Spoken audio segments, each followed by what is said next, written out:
Hi, my name is Angel. Welcome back to my channel, and welcome to a brand new reading vlog, my first Indie April reading vlog. I'm very excited for this. I did this once before, a long time ago when I first started my channel. I did reading extreme horror for a week, and I don't know why I decided to do that because that was the first time I ever read extreme horror. I knew it was something I always wanted to explore a little bit, but the first ever time I read it, and I did it for that reading vlog. Girl, what was I thinking? I don't know.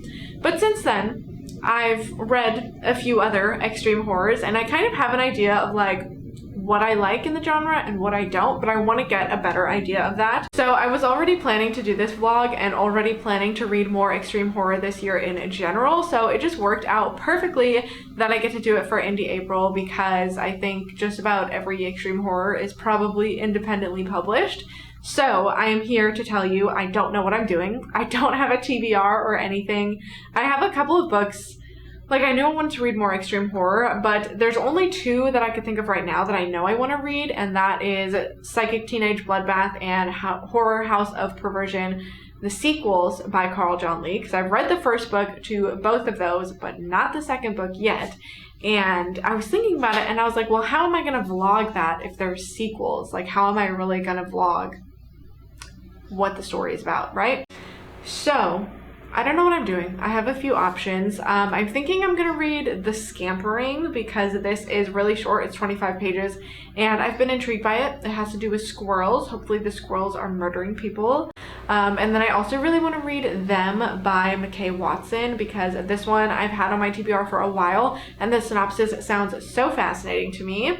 But I was thinking if I don't read the Carl John Lee sequels in this video, I might as well pick up a different novel from Carl John Lee. So let me go and browse real quick because there's a few that I have my eye on. Okay, so he has one called Cannibal Vengeance. There's also The Blood Beast Mutations, Death Freaks on Hell's Highway. Okay, that's it. Those are our three options.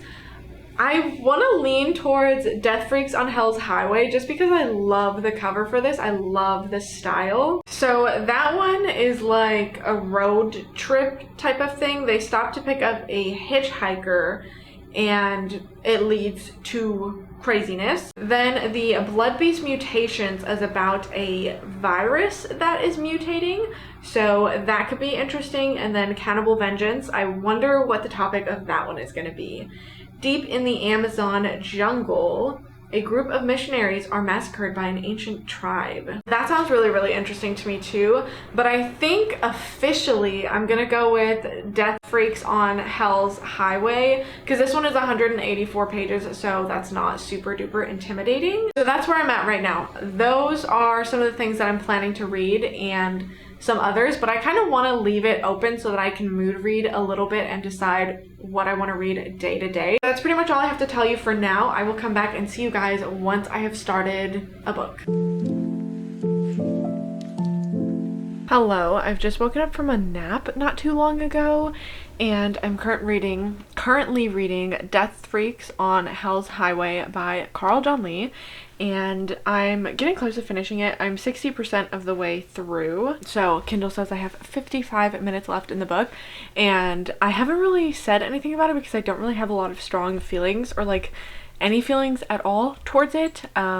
Which I guess maybe I should have expected. I'm kind of thinking maybe I should have chosen one of the other books like Cannibal Vengeance to read instead of this one because I feel like I would have had more to say about that story than this one. And then also going to David Sodergren's Instagram, he has the post pinned where he announced that he is the one who writes under this name, and he said he would prefer that you start with Cannibal Vengeance or Psychic Teenage Bloodbath. He said the other books he didn't really care for, but he knows that certain people are fans of them.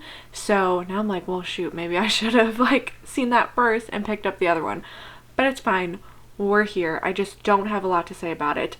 So the story starts off, we have this guy and his wife, and this takes place in the 1970s. He was in the Vietnam War and he was a prisoner of war and endured some horrific things and has a lot of trauma from that. And then his wife I guess when he was gone in the war, she kind of had a really hard time being by herself, and so she has a lot of like mental health issues. I don't know fully what, like it's not like they gave her a diagnosis or anything, but he is driving her like on this really long road trip to a psychiatric facility to get her help, and they're kind of arguing the whole way there because she feels like he is just wanting to lock her up and like take her away, and he's trying to explain his positioning and say like, you're just going to be there for a little while, it'll help you get better, and then everything will be fine, I'll come and get you. So they are clearly disagreeing. Like, she does not want to go to this hospital, but he is taking her there anyways, so they are arguing pretty much the whole ride. And they end up seeing a hitchhiker and stopping to pick this guy up. The wife is the one that wants to stop. The husband is very like cautious and is like, yeah, I don't think that's a good idea. But she kind of like, I don't want to say tricks, but like it almost happens by accident that they pick up this hitchhiker, which is like a weird way, but without going into detail, he doesn't explicitly agree to pick up this guy, but he ends up picking him up anyways. And then, of course, surprise, surprise, it turns out that the hitchhiker is a murderer and starts to go crazy on these two. But then it flips a little bit because then the wife is even crazier than I guess this guy thought, and she actually teams up with the hitchhiker and this murderer guy, and things go from there. They start killing, they start a murder spree, and then we get to part 2 of the book where we are introduced to a new person, and then we come back to the husband from the beginning, and that's currently where I'm at as far as reading goes. It honestly hasn't been anything super crazy yet. Okay, sorry, the camera died. What I was saying was it honestly hasn't been too crazy, like compared to other extreme horror that I've read. Like, it's not super crazy, at least not in the current moment. Obviously there's been a lot of murder and it's brutal and it's gory and it's fucked up, but like it hasn't been super crazy in that sense. I don't know what more to say other than that. Like, it just hasn't been as extreme and as graphic as I thought it would be. But I still have 40% of the book, and I'm sure things are going to really ramp up towards the end. So we'll see where it goes from here. Unfortunately, I really don't have much else to say. I will say, like, as far as like extreme horror, I think a big thing with extreme horror is that a lot of the times there is like sexual violence included in there. So far in this book, there hasn't been a whole lot of that. Like, there's been like a couple mentions, but we haven't seen any like crazy graphic scenes of that at the present moment. It's just mostly been like murder, which is fine. I'm sorry, I don't really have much else to say. I'm gonna finish the book and we'll see how I feel about it in the end. Right now it feels like it's gonna be 3 stars, which is not anything super crazy. And I was thinking about it too, and I was like, have I ever rated extreme horror 5 stars? I'm not sure. Christopher Triana has gotten close a couple of times. I think Gone to See the Riverman I gave 4.5 stars, and then Full Brutal I gave 4 stars. And when I think of extreme horror, those are like some that I really, really like. I just like the way that Christopher Triana writes and the way he brings his stories to life. And even though he is talking about such extreme and graphic and horrific topics, I think he does it in a great way, and they're fun and entertaining. But I feel like most of the time when it comes to extreme horror, it lands around 3 stars for me, which, like I said, is not really shocking, because like, why, like, I feel like you gotta do something crazy for me to give an extreme horror book 5 stars, right? I'm back in what looks like the same position. I'm kind of out of breath because I just sprinted up the stairs for no reason at all, but like, what's, you know, if you have a staircase, you gotta sprint up them sometimes just for fun, right? Anyways, I finished the book a little while ago and I don't really have anything to say about it. I think I'm gonna land on 3 stars. Ultimately, I thought it was just okay. I did like the ending. We kind of get a little bit of a reveal about one of the characters, so it does do a little bit something different. You know, it's not just kind of the same thing throughout. There is still something that you get at the end that is a little bit of a reveal, maybe a little bit shocking depending. But other than that, I just don't have a lot to say about it. Like, it was just people murdering people, which is fine. Like, that's what I expected, but I don't know. I'm thinking I should have chosen, like I said, a different Carl John Lee to read for this. And I probably would have had more to say about a different one because there wasn't a lot to the story. It was just following these people who were literally all insane and all murdering everybody everywhere. It was fun to follow. It was definitely nasty at some points. Like, it definitely had me like cringing with some of the descriptions of the murder, but it wasn't anything crazy. As far as what I want to read next, I was thinking, so I have this book. It's called If You Died Tomorrow, I Would Eat Your Corpse by Wrath James White. So this, I want to say, was like probably one of the first like 20 books that I ever added to my Goodreads want to read shelf when I first got Goodreads.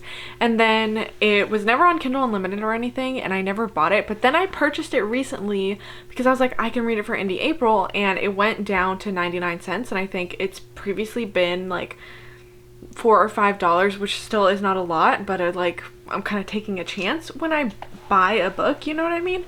So 99 cents, I was like, yeah, sure, I'll get it. Come to find out that this is a poetry book.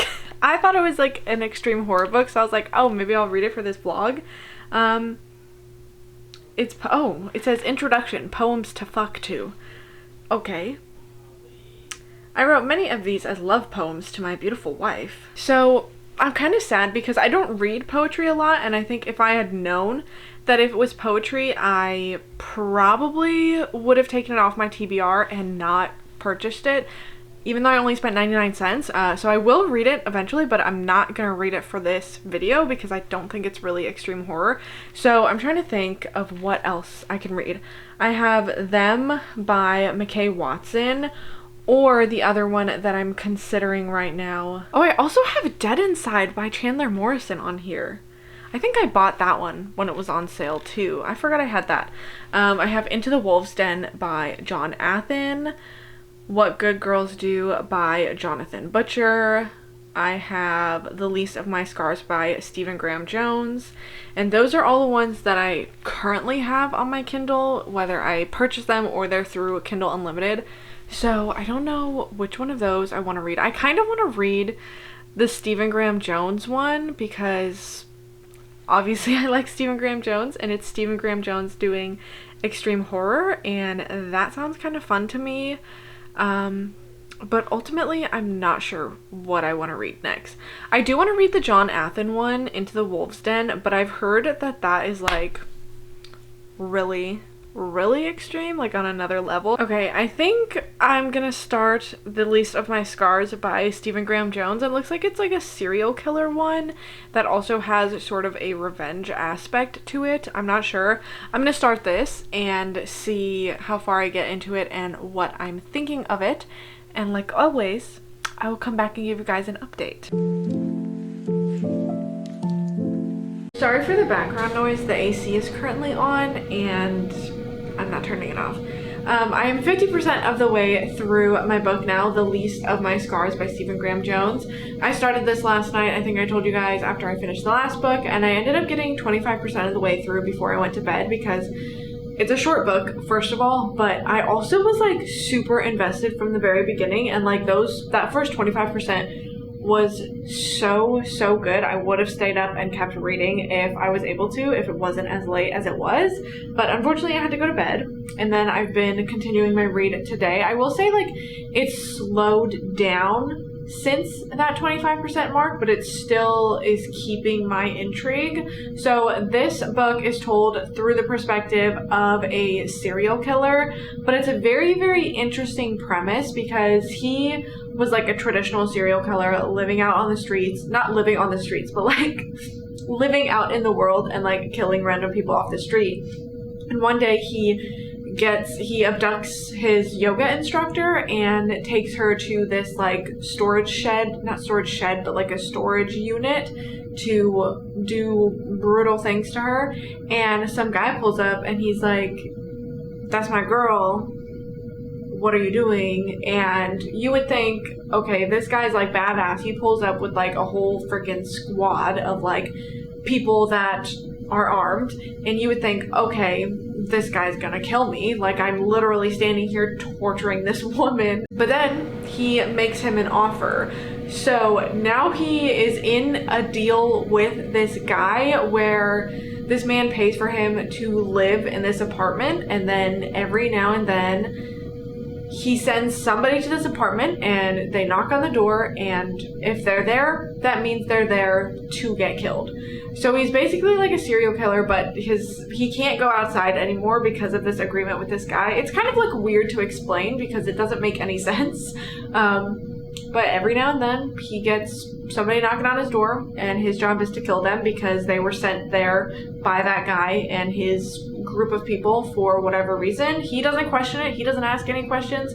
He just kills these people. And then periodically some people come in while he's like sleeping, and they give him like groceries, and they go and buy what he needs. He has like a whole system set up because he can't leave the apartment, and the guy he's working for obviously has many people working for him. So it's a very interesting premise, and it's definitely been brutal so far. Like, we started off the book with him starting one of these murders with a kid knocking on the door, and he has to murder this guy, and then we get more of like the backstory and how he ended up in this situation, and there are still some things that are being uncovered to us about this guy. It's really interesting so far. Like, I think the perspective is so unique and so fascinating, and the way it's written, obviously, like, it's Stephen Graham Jones's writing style, but I don't know, because it's like darker and more brutal than anything I've read from him and what he typically writes, I feel like. So it's just been a very fun read so far. Another interesting element of this is that our narrator is very much an unreliable narrator. He has a lot of problems distinguishing like real life from like fantasy or like his imagination. It's also really interesting. Like, he's definitely a sick and twisted individual who's got some issues in his brain, but he keeps like body parts and like the corpses, but he does keep like some body parts from the corpses, and he'll like talk to them as if they're really there and speak about them as if they are real people sitting there. He also has like a lot of weird games that he plays in his head in order to pass the time, and they definitely blur that line between reality and imagination, and I think that is really fascinating as well. It's just a very interesting character to be inside the mind of. Of course, it is difficult at times because we are not talking about very easy topics. Like, it's definitely dark and fucked up, but I am eating it up. This is kind of a weird angle. I am 4 minutes away from finishing this book, and I had to stop and start the camera because I'm shocked right now. Like, we are getting a reveal. We're getting a kind of a twist, and I was not expecting it. And I just, like, out loud, I was like, what? You know when you're like reading and you're like chilling and then something happens and you sit straight up? That was me like 2 seconds ago. So I'm like, let me record me reading the final few pages of this book because what do you mean?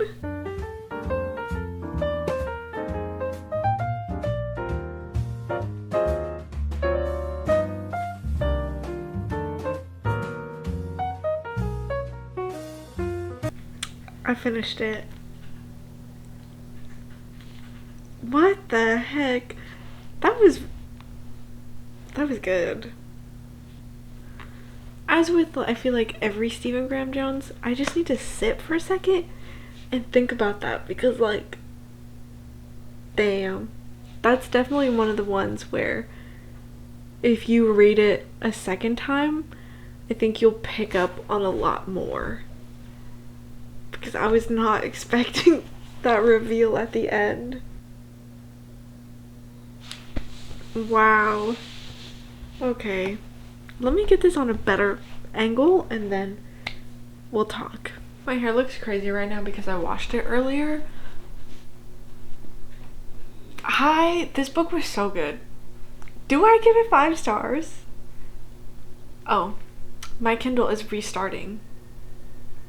Okay, I don't know what that's about, why it decided to do that. Do I give it 5 stars though? Or do I get... I don't know. I kind of want to give it 5 stars. I mean, between 4.5 or 5 stars. I think I'll let it like sit in with me, because sometimes if I'm not sure if a book is 5 stars, I have to wait and see like how long after finishing it do I continue to think about it. Because if it stays in my mind for like days after finishing it, then I know it's 5 stars. And I feel like that will. So I know I explained the premise to you guys last night, where he's like this serial killer and he just kind of routinely gets his victims delivered to his doorstep. But the big thing that brings us into like the plot of the story is that one day like it stops. Like he doesn't get his victims delivered for quite some time, which is not something that happens. Like usually they come at a pretty steady rate. So when he goes like a week and then like 2 weeks and then like 3 weeks without anybody showing up, he immediately knows like something is wrong. And so that's kind of like where the main plot of the story comes in. And then I don't even want to say more than that. I don't know what's in the synopsis. I would check if my Kindle wasn't doing that. Oh, it's updating. It didn't give me a choice. It just said we're updating now. Oh, I guess I could look on here. Let me see what the synopsis says, because I don't want to give away too much. But that was so good. I would say as far as like extreme horror level, it's definitely more intense than any other Stephen Graham Jones book that I've read.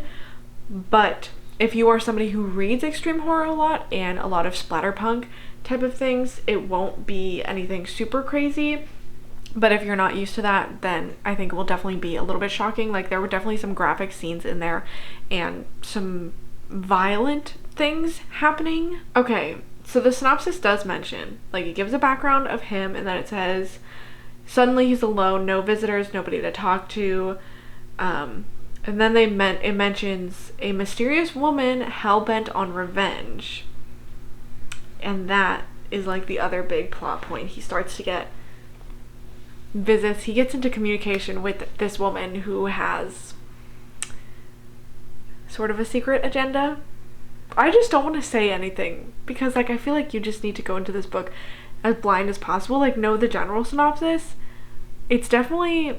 What was I saying before? So as far as extreme horror, it's not anything super crazy, but I would definitely slot it into like the psychological horror category. Like it is very psychological, and you're constantly like, you don't know what's real and what's not because of the perspective that you're reading from. But then there's also so much other things happening like outside of just what the basic premise is. And I think it was absolutely fascinating in the way that I love that so much, when a story like that slowly unfolds and you think you know what's going on, and then like you get another piece to the puzzle, and then more and more it comes together until the end leaves you like how it just left me, like totally shocked, because I was not expecting that.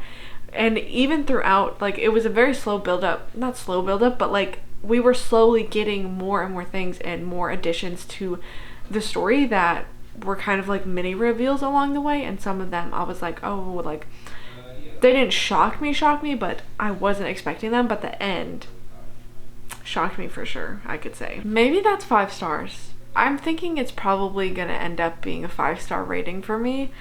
That was fantastic. If you haven't read it, go and read it. It's on Kindle Unlimited.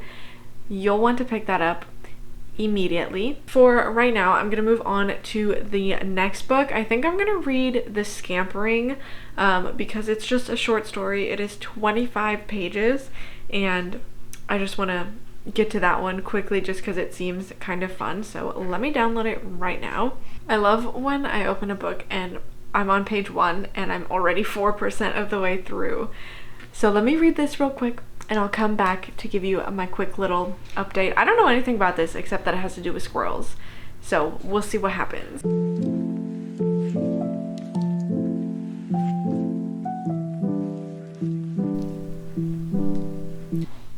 So currently we have a woman who her husband died because he was driving and 2 squirrels ran across the road and he stopped for them and he crashed into a tree and it decapitated him. So now she's like, maybe I should kill all the squirrels.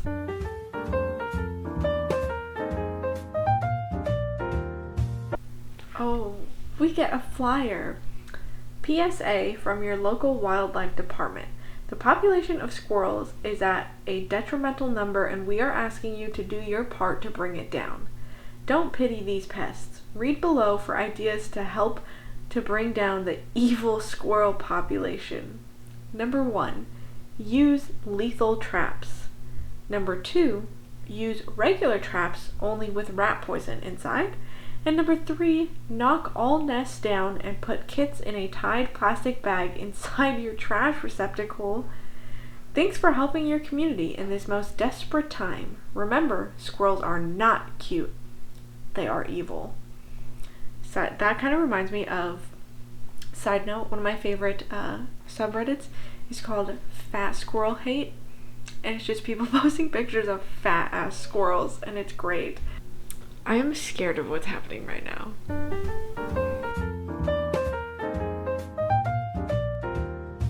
I don't like that. I did not like that.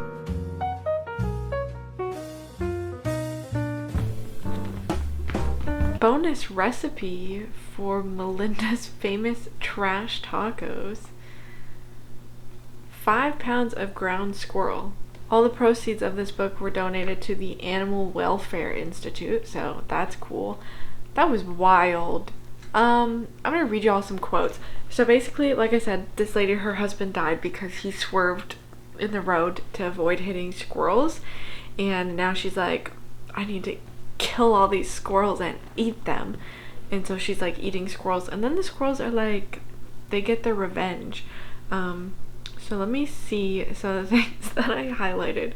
It was funny. I mean, it was everything that I expected it to be, where it was stupid but funny. There's one point where she's arguing with her neighbor, but she has a dead squirrel in her hand, and so she just throws it at this old lady and then just leaves, and I don't know why, but I think that's so funny. Okay, I'm gonna read you some of the descriptions of what the squirrels do to Melinda. So if you are squeamish, just skip ahead.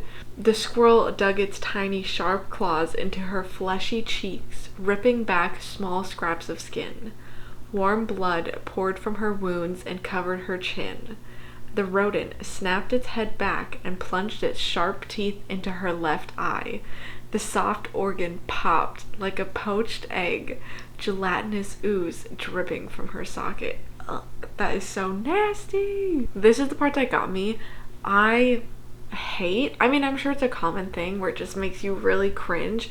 Anything that has to do with the Achilles tendon or the Achilles heel, like House of Wax has a scene like that. That freaked me out as a kid.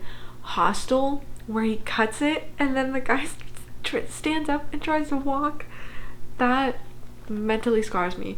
But in here, a squirrel bites her Achilles tendon. The rodent ripped it out from beneath its demure fleshy protection, severing it from her body. Melinda tried to step forward, but her leg would not support her weight. Oh, that just made me think of that scene in Hostel. Because now I'm thinking about it even more. Okay, then the squirrels come up and they break her jaw off, and it says, like gophers, the squirrels one by one burrowed into her mouth, crawling down her throat on the way to her stomach until her belly stretched like a grotesque beach ball. And then the part that really got me, I'm not gonna read it, but they went through her mouth and like down her throat and into her stomach, and then they went into a different orifice of hers. And that was not pleasant. So that was my experience with The Scampering by Elena K. Drex and A.W. Mason. I'm not going to rate this or anything. We're going to move on to the next book. I'm going to read, I think, Them by McKay Watson, and I'm going to start that tomorrow because it's getting late, so I'm going to go to bed and then start my next book tomorrow. and I will keep you guys updated. I am 53% of the way through Them by McKay Watson now, and I don't know how to feel, so I figured now would be a good time to give you guys my update. I started this a couple of days ago, but then I was busy. I went to see AWOL Nation live, which was super cool, and then we had a beach day, so I've been kind of busy. Anyways, that's not that anybody really cares. So this book has a really interesting premise, and I was really excited to read it because of that. It's basically, we are following our main character. Her name is Jeanette, and she is trying to chillax after a hard day at work, and she has the TV on in the background. She's just chilling out with her dog, and then an emergency broadcast airs, and it's like very choppy and kind of broken up, but it ends with these people saying they look like people, and they pretty much like advise everybody like, keep your doors locked, don't open the door for anybody, like stay in until like we get a handle on the situation, which first of all will be so terrifying to hear. And then shortly after that, a man turns up on Jeanette's doorstep, which is like kind of this man that she's been like hooking up with, who is in a relationship. So she knows like this guy would never just show up out of the blue. Like they don't have a relationship like that. It's like strictly like a physical relationship that they have.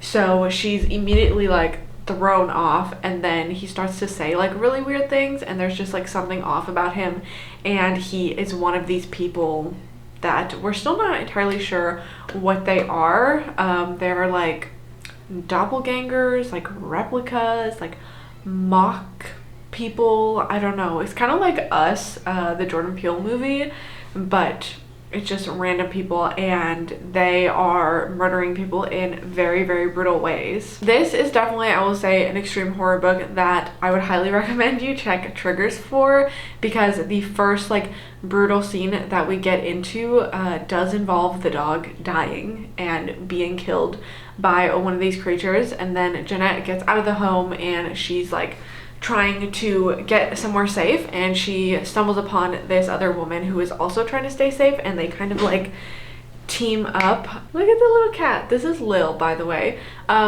Anyways, so then the next like extreme violent scene that we go into involves a pregnant woman, and this is like, I don't know, mildly spoilers. This happens about like 30% of the way through the book, so if you want to read this and you don't want to know like what's to come on the extreme violence part of it, then skip ahead.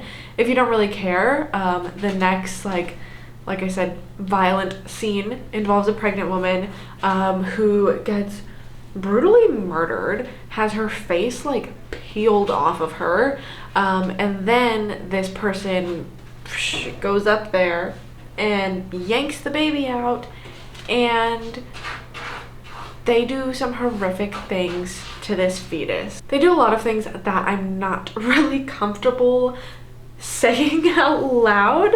It makes me feel gross and dirty, and it's giving very much like a Serbian film vibes, if you've ever seen that, which RIP if you have, but we're in it together because I did watch that one a few years ago. And so that's why I'm like, I don't know how to feel.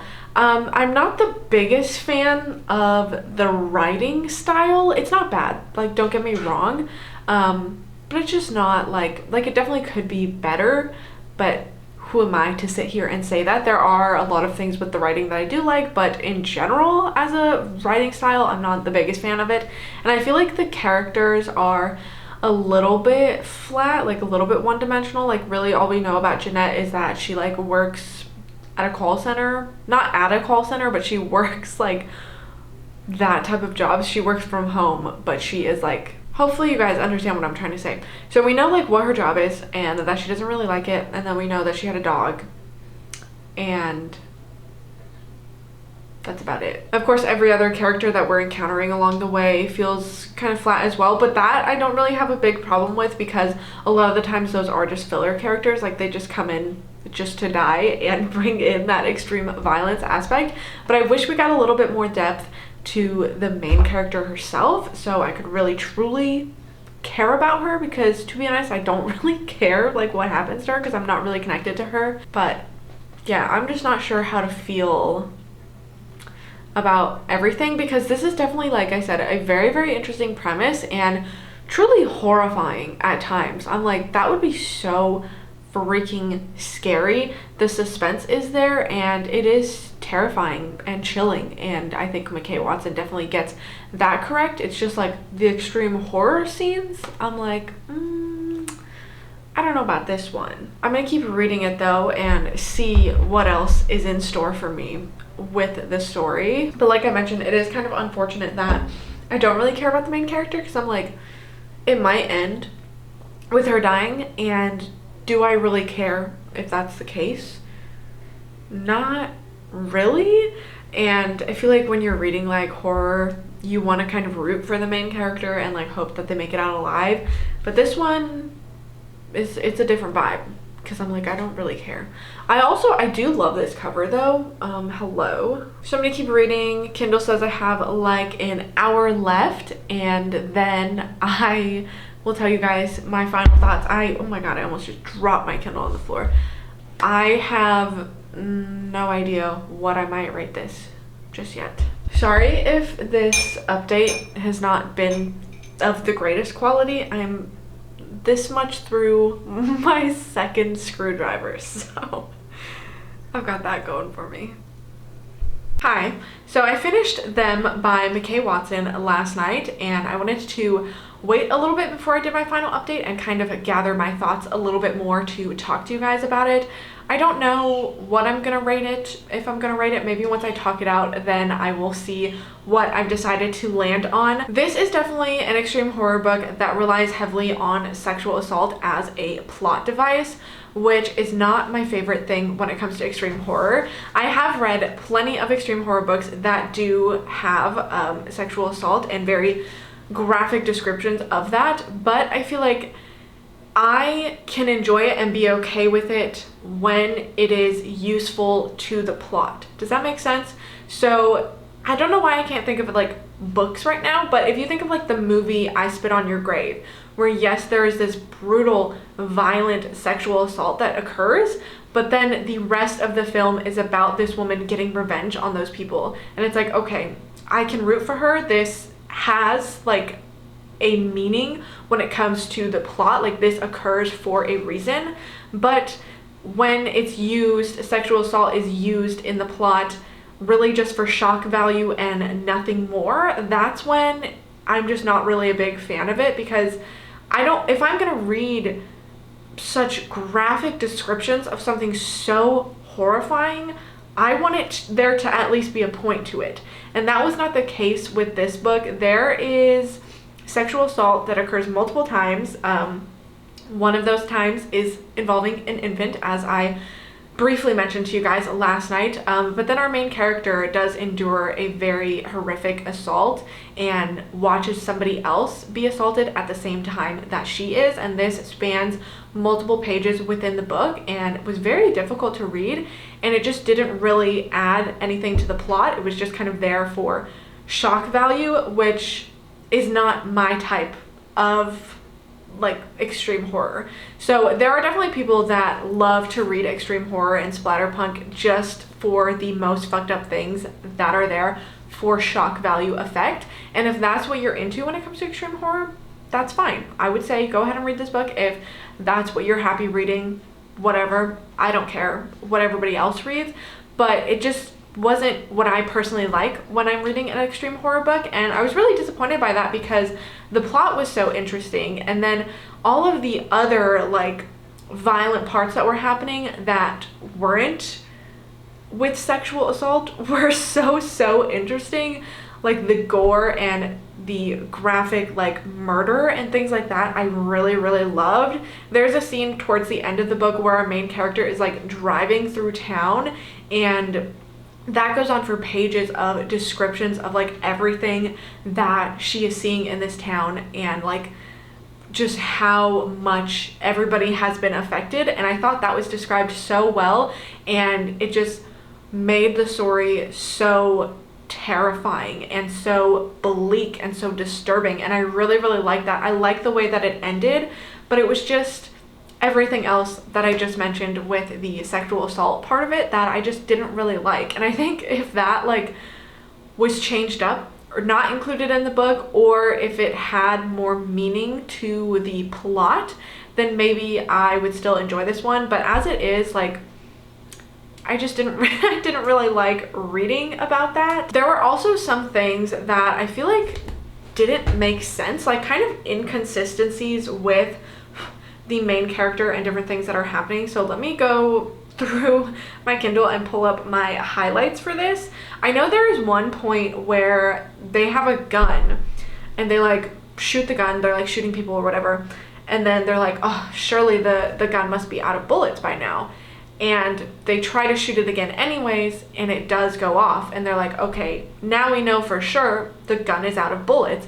And then literally 3 paragraphs later, she tries to shoot the gun and is like shocked when there's no bullets in there. I'm like, you literally said, hang on one second. Okay, on page 88, Shannon pointed her gun out in front of her. They both knew the firearm was empty, but this was done for added effect. 2 pages later, on page 90, she tries to shoot the gun. It doesn't go through. All the blood drained from her face as she came to the realization that the gun was empty.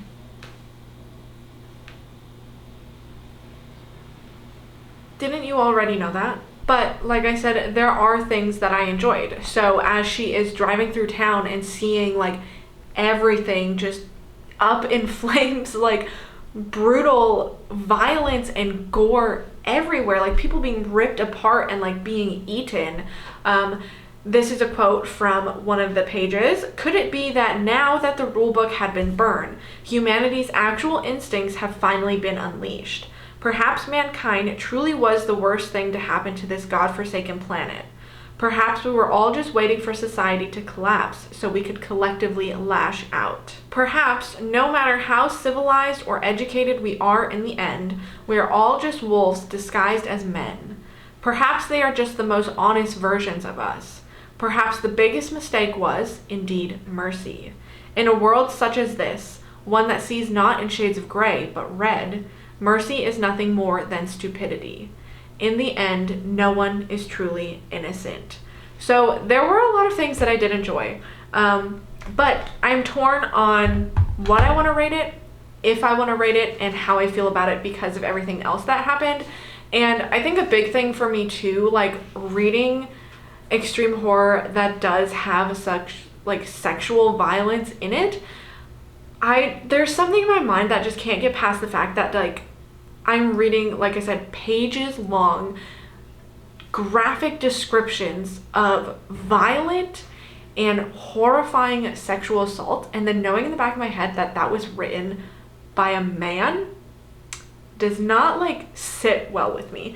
And I feel bad because I know McKay Watson is somebody that is in the book community and has a booktube channel. I don't think he posts on it anymore, but has been around in the book community. And so I don't want to say necessarily like bad things about them or about the book they've written, but I'm just sharing my honest opinions at the end of the day. I would read more from McKay Watson with all of that being said, because I did like all of the other aspects of the book. It was just that was a big thing for me that I feel like I can't talk about this book or wrap up my feelings on this book without addressing that. I think out of all of the extreme horror that I've read before, I think it's safe to say that this is probably the most violent that I've read. It is bleak and depraved and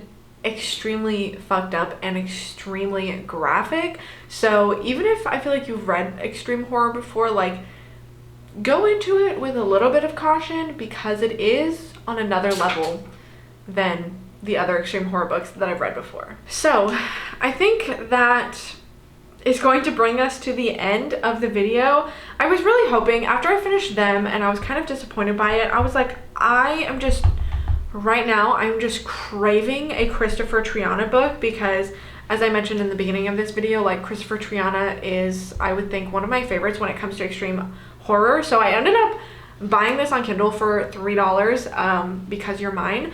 I didn't start it. I was thinking maybe if I have enough time, I can read it real quick and put it in this vlog, but I am uploading this vlog today, so I don't think that's gonna happen. If I had more time, I probably would have done that. So now I know if I ever do another extreme horror reading vlog, read Christopher Triana, because I feel like the way that I feel towards his books is very similar to how I felt about reading The Least of Our Scars in this video, where the writing is genuinely good, even though it is extreme horror and there are graphic things happening. As with The Least of Our Scars, The Least of My Scars, and the Christopher Triana books that I've read, the authors choose not to give everything away up front with those books.